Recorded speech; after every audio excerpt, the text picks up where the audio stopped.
Voltamos, pessoal. Chegando de volta. Vou esperar a Deia aparecer aqui e pedir para entrar no nosso vídeo.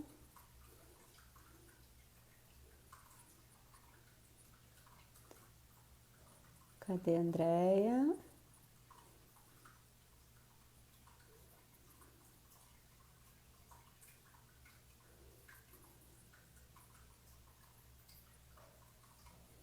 Vou chamar a Deia agora.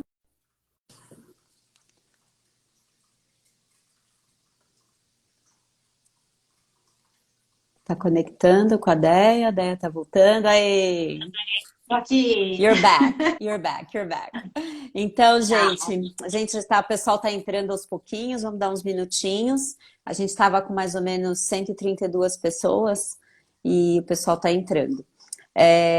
Deia, então, só recapitulando, a gente estava falando sobre o tema TMC, sobre agências de viagens, a gente falando sobre a importância de você ser transparente, do gestor de viagens, ser transparente na característica da empresa dele, nas características dos viajantes, no volume de viagens, nas necessidades que eles têm, na hora da abertura de um BID, de uma RFP, para que a empresa possa compor a precificação de uma forma justa e correta e próxima da realidade daquela empresa que o gestor administra a área de viagens.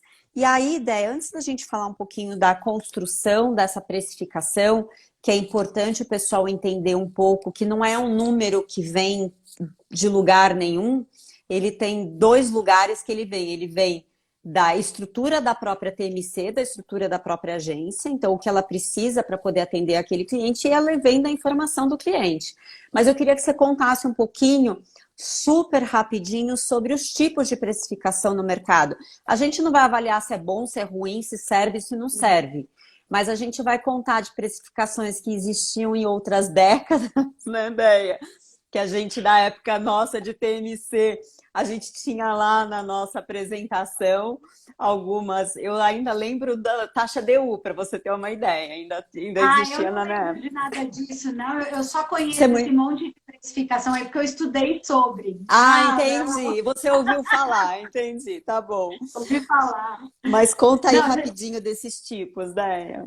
olha, se a gente for bem lá para trás, a gente vai falar do rebate, tá? Nossa, rebate. Tinha Lembrou do esquecido. rebate? Lembrou Lembrei. do rebate? O rebate era um pedaço da comissão que a agência devolvia para o cliente. E aí ela Ah, usava o quanto dessa comissão ela queria devolver para negociar. Então, a negociação, digamos, o que hoje a gente vê muito do FII, era o rebate. uhum. Depois começaram os contratos de management fee. O management fee, basicamente, o cliente pagava todo o custo da operação e a agência cobrava um percentual que estava relacionado ao volume do cliente naquele mês, e isso compunha o quanto o cliente pagaria mensalmente para a agência. Aí até surgiu o transaction fee, né? E quando Uhum. o transaction fee surgiu, e o transaction fee nada mais é, como o próprio nome diz, um fee, uma taxa Por por transação. transação. Então, define-se numa contratação o que é transação, do que a gente está falando, quais são as transações que vão ser precificadas, e aí você tem o preço dessa transação. Tem o flat fee também, tem contratos que você pode fazer de uma forma mista, você pode ter um flat, que você tem ali um valor fixo mais uma transação menor. Tem o success fee, que é um contrato em que o cliente paga a partir daquilo que a agência está ajudando ele a economizar. Então, daquele montante economizado, X% vai ficar com a agência, X% com o cliente. Então, tem uma série de modalidades. O que acaba sendo mais fácil de fazer gestão, do meu ponto de vista, tá, Gi, é o transaction mesmo. Uhum. O Success, eu acho que ele vale a pena dar uma olhada para ele, entender um pouco o amadurecimento desse tipo de contrato, Tá, tá? tá. Eu não sei até que ponto a gente hoje tem controles e relatórios tão amadurecidos, tá? Para trabalhar um Success numa relação bastante transparente. Tá. Mas o Transaction Fee, ele é uma modalidade que você consegue trabalhar essa modalidade com transparência, né? Uhum, uhum. Aí existe um ponto que eu sinto a necessidade, tá, de ressaltar, que eu acho que eu vejo sempre muitas pessoas condicionando uma coisa. Se o meu contrato é de FII, as tarifas são net, Uhum. tá? Existe uma condição, e não necessariamente. Você pode ter um transaction fee que a agência ela pode reter comissão. Pode. Só que isso precisa estar negociado, gente. Isso precisa estar negociado em que determinado, por exemplo, a agência vai dizer, olha, eu não vou te cobrar FII para tal serviço, mas você quer a comissão desse serviço. Uhum. E se isso está negociado, as duas partes entendem e faz sentido para as duas partes, ok. Então, é ok você ter um contrato de transaction fee com retenção de comissão. Então, o Tá? transaction fee não significa igual tarifa net. Depende da convenção entre as partes. Não necessariamente. O que sim tem que estar é negociado e claro. O que não pode acontecer é você negociar um transaction fee partindo do princípio que você vai usar tarifas nets e as tarifas serem comissionadas e a comissão não ser retornada. Isso não. Porque vamos partir da premissa de que a hora que a agência ela vai fazer a tua precificação, ela vai fazer o teu FII, ela também tem que considerar. Se a tarifa é net, ela vai te cobrar um FII maior. Se a tarifa é comissionada, ela vai ficar com a comissão, ela vai te cobrar um FII menor. Se isso não está acontecendo, tem alguma coisa errada, porque isso tem que acontecer, né? A hora que a agência vai fazer o FII dela, que ela vai ter uma composição de receita, então ela precisa saber, para pagar a conta dela, quanto que ela tem que ter de receita. Se tem uma parte de receita que vai entrar de fornecedor, que é, por exemplo, a comissão, o teu FII é menor. E tem um detalhe, né, Déia? Aquele volume precisa entrar para compor a receita da agência, correto? Se for Exatamente. nessa modalidade que você está falando, porque se for muito aquém, existe também dentro da agência, ela fica super prejudicada. E se for além, para o cliente existe uma renegociação daquele percentual, daquele valor de FII. Por isso que é importante, na hora de você fazer o contrato, você também colocar uma condição que, se houver uma variação no volume superior ou inferior a X%, que aí vocês vão acordar, as partes podem rever a precificação. Quer dizer, a gente está trabalhando numa precificação com base em um volume. Se esse volume não se realiza, ou se esse volume, por algum motivo, cede, as partes podem conversar de novo. Olha, a gente pode rever o FII. Né? Eu queria puxar aqui um ponto, Gi, que eu vi um comentário que o Saqueto fez, que ele fala que é importante ressaltar que, por muitas vezes, a contratação da agência é realizada pelo time de compras. E é importante a participação do gestor nessa etapa. Saqueto, obrigada por trazer isso, e isso é um ponto muito, muito relevante, tá? Se, por exemplo, você não está dentro da gestão de compras, ou até você está em compras, tá? Mas é um outro comprador que vai tocar esse processo, é fundamental que toda a parte de desenho de requisitos técnicos, requisitos operacionais, funcionais, todo este desenho, todo este levantamento seja feito pelo gestor. O gestor, ele precisa munir o comprador dessas informações. E o comprador, ele precisa entender como funciona uma precificação de agência de viagens. Às vezes, se o comprador, sei lá, você não sabe, você está mais acostumado com material, ou, enfim, nunca comprou viagens, né? Nunca negociou um contrato com agência de viagens. Então, às vezes, você vai seguir uma linha que não vai trazer um resultado nem legal para a empresa, porque ele pode querer negociar algo que não é onde está a questão, né? Então, é muito importante que, primeiro, o gestor entenda como funciona toda a parte de precificação e que ele apoie o comprador em toda essa negociação, tá? E aí, então, como funciona isso tudo, né? Independente da precificação, tá? Independente se você vai trabalhar com management, independente. O papel do gestor, ele é fundamental de munir a agência com toda a informação que ela precisa para compor o preço. Tá? Então, na hora que ele vai montar a documentação, ou que ele vai munir o compras, né? O procurement, para montar essa documentação, para abrir o processo, isso tudo tem que estar claro e tem que estar detalhado. Então, uma das coisas, vocês vão sempre me ver muito falando sobre objetivo. Eu gosto muito de ter o objetivo claro para tudo, né? Então, qual é o objetivo da RFP? Por que aquele processo está sendo aberto? Qual é o resultado esperado daquela RFP? O que se espera com aquilo? Quem somos nós? Quem sou eu? Quem sou eu como cliente? Né? Qual é o meu volume? Detalhadamente. O que eu entendo? E a gente, quando fez o nosso processo, a gente procurou fazer 2 aberturas, tá? Um escopo principal. Então, Tá. aquele escopo principal, ele era extremamente necessário para a agência poder passar de fase, tá? Uhum. E aí a gente já colocou, por exemplo, a necessidade de atendimento bilíngue, os horários, sobre a questão da complexidade dos itinerários internacionais, Uhum. algumas ferramentas que a gente também entendia que precisam existir para a gestão do nosso negócio. E a gente fez uma outra parte de que era um escopo desejável. Tá.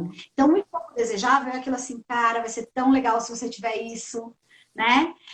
Então, assim, se você não tiver, enfim, você não vai ser penalizado, digamos, na avaliação, né? Porque é desejável, mas se você tiver, tem uns pontinhos a mais, assim, dentro do processo. Uhum. Então, é uma forma também de você poder dizer para a agência o que você espera. E durante o processo, à medida que você vai evoluindo também o processo, você poder contar para a agência, e aí como você vai afunilando, você vai tendo outros tipos de negociação e de conversas, né?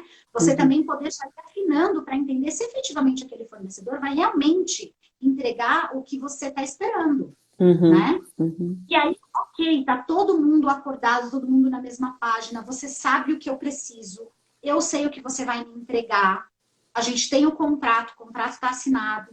E aí, na hora de eu receber o FII, eu acabei pulando uma parte, né? Então, aí a agência ela tem que considerar tudo isso para apresentar o FII dela. Eu sei que para as agências também, não deve estar um momento fácil, porque a gente tem visto todas essas situações de Ah. FIIs, a gente a ver fizer e umas coisas que são meio absurdas, né? Que beiram para mim, a E insanidade, como o né? Edu escreveu, there's no free lunch, né? Vai sair de algum lugar, Em porque o algum negócio lugar. tem que se pagar, tem que existir. Por isso, gestores de viagens desconfiem de FIIs muito baixos, tá? Fica a Como dica, né? Hashtag fica a fica a dica, dica. fica a dica. Não existe almoço grátis, gente, é fato. Então, se eu quero ter uma relação de transparência com a minha TLC, eu preciso saber como ele está compondo o preço, né? Entender nesse sentido, eu não digo saber como ele está compondo o preço, eu não tive a necessidade de ver a minha composição de preço aberta, tá? Não é isso. Mas eu preciso entender que o que a gente está negociando vai ser cumprido. Se eu recebo ali um FII extremamente baixo, primeiro, que garantia que eu vou ter de serviço? Segundo, cara, esse cara precisa pagar a conta dele. Como é que ele vai pagar a conta com a minha receita? O que eu vou pagar Uhum. para ele não vai fazer ele pagar nenhum consultor que me atende, o resto da estrutura. Ah, Então, não tem almoço grátis. Da onde está saindo esse dinheiro? Então, acho que nós, gestores, a gente tem que entender um pouco melhor como funciona essa composição de preço, por que a agência precisa cobrar um FII, ela é remunerada por isso, é a remuneração da agência. é como ela E paga a aí, estrutura física dela, a telefonia, o consultor, o chão onde ela tá, é dali que vem, né, Deia? exatamente, e assim, Gi, como é que eu vou cobrar um serviço, o commodity, que tem que ser de qualidade, que tem que ser 100%, se eu não pago nem R$ 5 pro cara? Para mim também é uma conta que não fecha, Ah, entendeu? Então, assim, eu tenho que ter um FII que ele é condizente com o mercado, é óbvio, e por isso você tem uma equalização de preço dentro de uma RFP, né? uhum. Então, quando a agência te manda ali os preços, então, voltando, falando, né? Eu sei que para a agência também não é fácil, porque existe toda essa realidade de mercado, mas acho que a gente precisa começar a ter um pouco mais de conversas abertas nesse sentido, né? E aí eu vou equalizar, e eu vou entender, cara, dentro do meu processo, é que nem, sabe, apuração da escola de samba, tira a maior nota, tira a menor nota, Uhum, sabe? uhum, aham, aham. Deixa eu entender, peraí, eu estou recebendo aqui os preços, mas deixa eu entender, tem uma discrepância muito grande, tanto para preços mais altos quanto para preços mais baixos, eu preciso entender o que está acontecendo aqui, né? E o que é importante dentro do que você falou agora para mim, Déia, é que o gestor de viagens ele tem que conhecer os tipos de precificação do mercado e entender que o que ele informa para a agência, para uma prestação de serviço adequada, é o que a agência vai investir para criar essa estrutura para atendê-lo. Então, é muito importante que o gestor entenda tudo isso e, se for o caso, pergunte para a agência. Me explica que se eu tiver Claro, um management fee, como vai ser a minha estrutura? quantos bids na nossa época de agência a gente já não respondeu, que a gente apresentava diversas formas de precificação para o cliente entender o que era melhor para ele. E aqui, por exemplo, o Edu falou uma coisa super importante. A TMC, o custo do FII da TMC é 5% do custo total de viagens. Quantos de vocês já não viram o famoso iceberg? Que a gente tem aquela pontinha lá em cima que varia de 3,5% a 5%, que é o FII que você paga para a agência, e os outros 97%, 95% é todo o resto que está em fornecedores, está nos seus processos, não está só no externo. Está no interno também para você avaliar, para ter redução. Então, essa coisa de vamos trabalhar, vamos ficar batalhando por um FII cada vez mais baixo, o impacto vai ser no serviço, indiscutivelmente, né, Déia? E isso acaba acontecendo muito, Gi, pelo seguinte, os olhares dentro da empresa, eles são isolados, tá? O que eu quero dizer com isso? Eu quero dizer com isso que, por exemplo, o comprador, quando ele vai para uma negociação de FII, ele olha para aquela negociação. Então, ele tem que apresentar um resultado daquela negociação. Ele não está olhando este todo do programa de viagens, né? E eu acho que é isso um pouco que a gente tem que começar a mudar. Porque a gente sabe esse famoso iceberg que você tem ali, quando muito, chega a 5%, né? O custo da TMC dentro do processo. E quando você muda algum tipo de behavior, ou de comportamento, né? Ou você tem uma melhoria de processo, você implementa o cartão, você pode estar trazendo muito mais do que esse 5%. Né? Então a gente tem que começar também a levar a visibilidade deste todo para o negócio. E quem tem que contar essa história inteira, né? Fazer um storytelling disso tudo são vocês, que já não é pouca coisa, né? E aí, Déia, eu queria também sair um pouquinho dessa parte só de precificação e a gente falar um pouquinho desse papel da agência na relação, você já falou um pouco, desses entregáveis todos que a agência tem para fazer, do relacionamento que se constrói, do famoso client review, que é parte do entregável. Eu queria que você abordasse um pouquinho isso. Não tô te provocando não, tá? Você viu minha cara, né? Então, assim, eu acho que a relação, ela tem que ser uma relação muito próxima. A agência precisa muito entender do meu negócio, precisa conhecer do meu negócio como eu conheço, tá?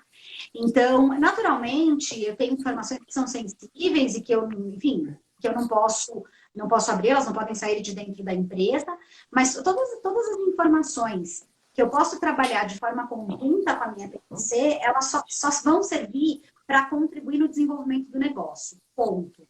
Então, ela tem que ser uma relação próxima. A gente tem que trabalhar de uma forma estruturada e trabalhar de uma forma estratégica. A relação próxima não é eu ser amiga do gerente de conta da minha agência e tomar café com o cara e sair para almoçar. Isso não é, sabe? Isso pode fazer parte de ações de relacionamento e tudo mais, mas não é isso que é relevante. O que é relevante é a gente ter entregas no dia a dia que são consistentes. Né? Então, eu falava um pouquinho ali atrás sobre um cliente que eu trabalhava bastante, que a gente tinha calls semanais e reuniões mensais. Semanalmente, a gente estava olhando todas as ações para desenvolvimento do negócio, tudo que a gente desenhou no nosso planejamento. E uma vez por mês, a gente fazia um client review. Não é um client review de 60 slides. Porque, na minha opinião, fiz até aquela caretinha, assim, quando você falou de client review, na minha opinião, o mundo que a gente vive hoje, a velocidade dos negócios e a nossa necessidade, elas não estão mais para um client review. É uma ferramenta que já não, para mim, não faz o menor sentido. No formato tradicional em que a gente está acostumado. Para quem, de repente, está chegando na questão de viagens agora e está ouvindo a gente falar de client review, client review é uma revisão do negócio que algumas agências fazem ou faziam ou ainda fazem, não sei, de forma semestral ou trimestral, às vezes anual. Normalmente um PowerPoint com um número significativo de slides, mostrando quanto você gastou no todo, quanto gastou no aéreo, no terrestre, hotel, algumas recomendações e tudo mais. Então, para mim, isso não faz mais sentido. Para mim, faz sentido, primeiro, eu como gestora, ter a informação na minha mão na hora que eu preciso. Então, isso significa dizer eu ter um relatório do que a agência está performando, eu mesma poder acessar e eu mesma poder olhar os meus números, eu mesma poder entender diariamente, se for o caso, tá? E uma vez por mês, sim, uma vez por mês a gente vai olhar. A gente vai olhar quanto gastou naquele mês, a gente vai olhar se teve algum desvio, a gente vai olhar para volumes. E Tá? sabe o que é interessante, ideia? Desculpa te cortar, mas nessa entrega, que é esse relatório mensal que você falou, eu lembro a gente teve no DBTA o ano passado, que é um evento grande para 7 mil pessoas que acontece nos Estados Unidos, e de uma associação parceira nossa, e nós assistimos um painel sobre os relatórios para C-Level. Então, esse relatório que a agência te dá, provavelmente vai ser uma base que você vai olhar, vai entregar para o C-Level. E o foco desse painel era para dizer qual é a linguagem que você tem que usar como gestor de viagens para falar com o teu interlocutor. Porque o teu interlocutor pode ser o RH, que você vai usar um tipo de linguagem. O teu interlocutor pode ser o CFO da empresa, que ele tem 3 minutos para você prender o olhar dele com algum número. E por que eu estou trazendo isso para você? Porque a agência também tem que entender quem é você como interlocutora e como você entende aquele calhamaço de informação. Que talvez você Exatamente. não seja uma pessoa que entenda gráficos. E você tem que passar por um outro caminho de compreensão daqueles números. Então, não é simplesmente um Ctrl+C, Ctrl+V, ou baixar um PDF e mandar para você e acabou. Você precisa Não, e entender a forma como você entende aquilo, como você vê aquilo, e seu cérebro processa a informação. exato. E outra, Gi, normalmente, esses PowerPoints, eles acabam tendo informações que elas não são acionáveis. Não são informações que vão te levar para uma tomada de decisão, não vão te levar para lugar nenhum. E tem informações que às vezes não são nem relevantes. Né? Então, o convite que eu faço para as TNCs, para as agências, é de olhar um pouco para o negócio e entender que nós, gestores, nós precisamos de informações com mais agilidade. Então, todos os meses, se isso não acontecer, vai ter empresa que vai ter uma necessidade semanal, e aí depende muito, mas todos os meses, independente do tamanho, do volume do negócio, todos os meses é necessária sim uma reunião com o teu cliente. É necessário olhar como foram os números, onde a gente gastou, como foram os nossos preços médios, sempre que possível trazer benchmarking, porque para a gente é importante saber o que Exato. clientes que tem mais ou menos o mesmo perfil de comportamento que o nosso, não é nem necessariamente volume, tá? Volume é comportamento, É o exato. comportamento que o nosso, como que eles estão performando. Às vezes, olha, eu tenho a oportunidade de negociar um pouco mais com uma companhia aérea, trazer novidades da indústria, sabe? Acho que hoje a gente tem muitos mecanismos, a própria Lagev, ela traz muito disso para a gente, enquanto gestores, mas também a gente espera isso, que a nossa agência que está no mercado, que conhece a indústria, que está recebendo os fornecedores, também traga as Que está novidades. atualizada com todas as informações, conectadas com todos os novos players que surgem, possa servir de consultor para Exatamente. você, né? Exatamente, e isso mensalmente, tá, Gi? Eu tô falando de fazer isso mensalmente. E não tô falando de fazer um PowerPoint de 60 slides mensalmente, não é isso. Tô falando da gente olhar um dash, da gente olhar um BI, da gente olhar alguma coisa dinâmica ali junto mensalmente, E sabe? E aí eu tô estratégico, né, falando ideia que colabore para a é, estratégia do negócio, que tem um olhar de avaliação estratégica, não só quantitativa, mas qualitativa de informação, né? qualitativa. E aí eu puxo um pouco o gancho de novo, tá, Gi? Lá vem a pessoa que só fala do objetivo, mas assim, o cliente tem o objetivo do programa de viagens dele dentro da empresa. Ele traz a TNC, traz a agência para trabalhar com ele no desenvolvimento desse objetivo. E aí todas as ações conjuntas que estão sendo feitas estão dentro de um planejamento que entrega isso. Né? E aí a gente está olhando todos os meses, e aí para mim faz sentido, por exemplo, se a gente pensar que trimestral eu tenho um client review que me conta a seguinte história: onde a gente está, o que a gente fez, onde chegamos e para onde queremos ir. É isso, dentro de um ano.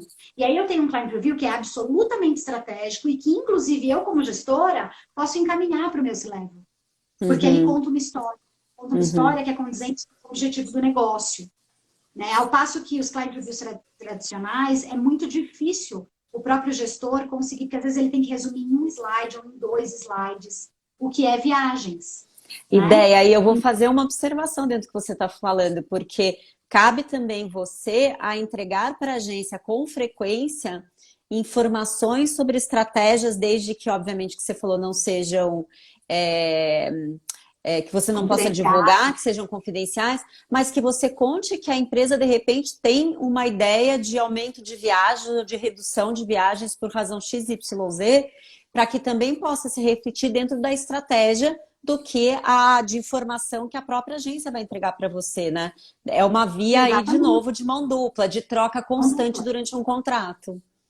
Tem que trabalhar numa parceria muito grande, Gi.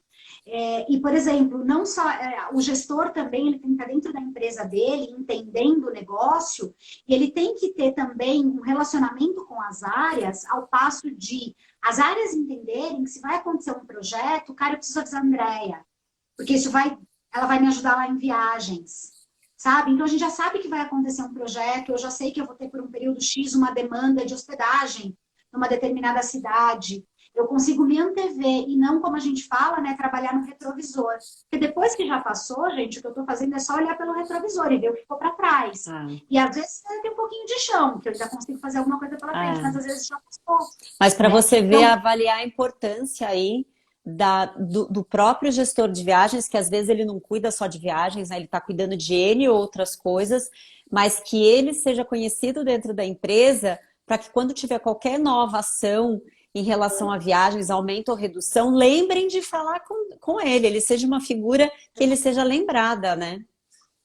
Ou até de você ter mecanismos, inclusive, para que você provoque isso mensalmente, sabe? De você ter mecanismos, sei lá, de passar a mão no telefone, de você encontrar no café, como eu falei. É isso que eu ia falar, o café é o ponto. O café é um ponto importante para a construção de relacionamento.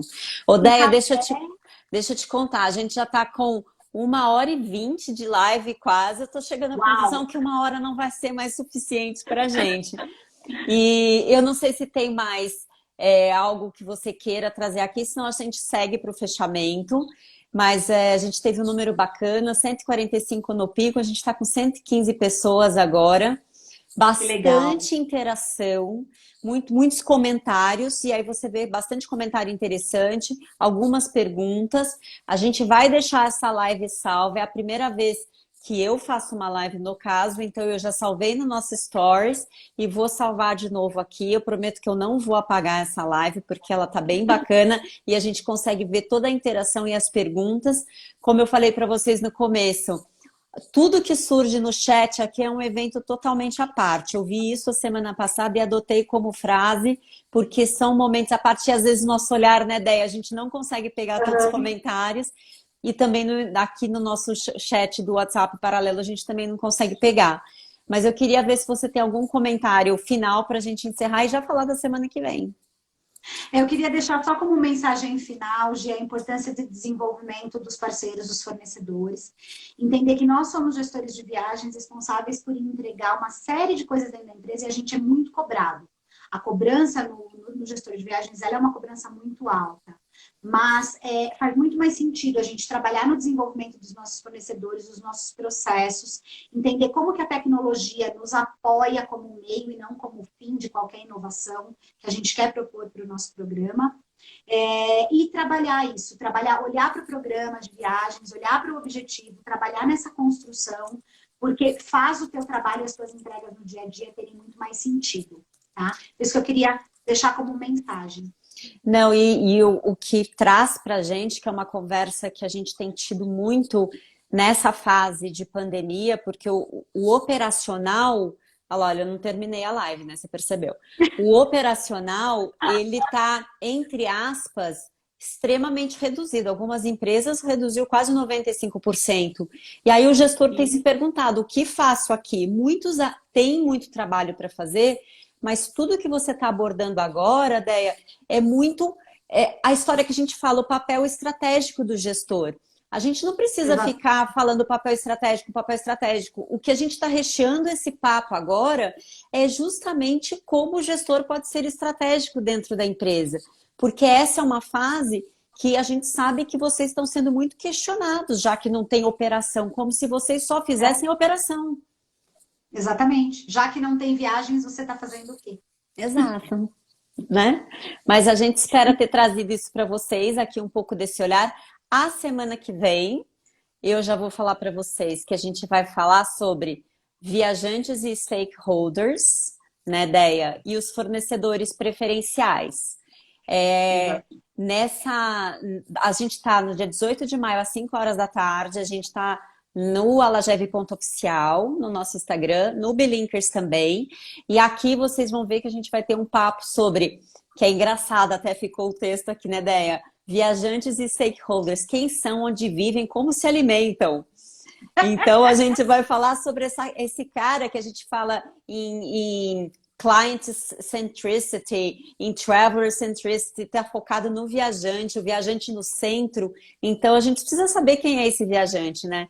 E não só o viajante, mas os stakeholders também, que é extremamente importante, né, Deia? E depois a gente Exato. vai para fornecedores preferenciais, certo? Exatamente. Deixa aqui o convite também, reitero o convite junto com você, Gi. Tá sendo super legal bater esse papo. Eu espero que a gente esteja conseguindo transmitir uma mensagem bacana, esteja conseguindo levar insights, as pessoas estejam conseguindo sair dos nossos papos com ideias para já colocar em prática. Deixo meus contatos à disposição. Quem ainda não segue a Belinkers aqui no Instagram, no LinkedIn, Facebook, no meu perfil também do LinkedIn é Andréa Matos, Andréa sem I, Matos com T só. Então, obrigada a todo mundo que entrou e a gente se vê semana que Obrigada, vem. gente.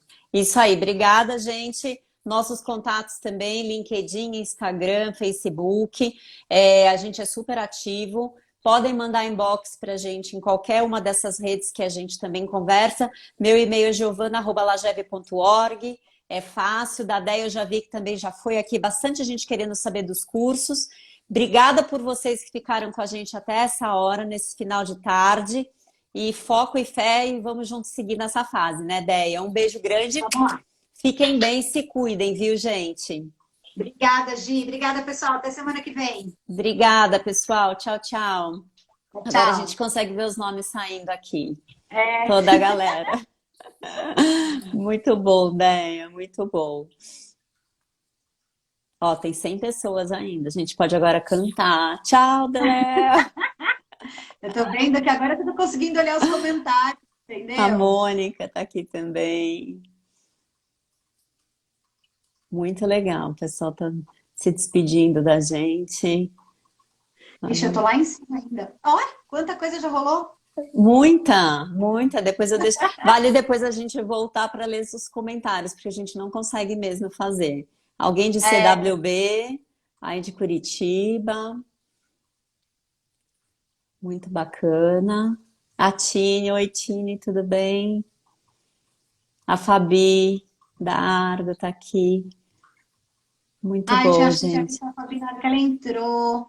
O Denis está em todas também. Obrigada, O Denis. Dema, Demetrios estava aqui. Eu vi um comentário dele agora. A A Nara. Silvinha, Tiago. O Freitas. Freitas, nossa, séculos. Freitas. É que eu e a Gia, eu vou Déia, ter que gente, para sair. quem tá, a gente teve um passado em comum, né, Déia? Então por isso que a gente conhece tanta gente também. Gente, É, beijo. a Carol. Ai, beijo todo mundo. Eu não Beijo, vou vou conseguir ler o nome de salvar. todo mundo. Beijo todo Beijo, mundo. obrigada. Tchau, gente. Fiquem bem. Tchau. Tchau.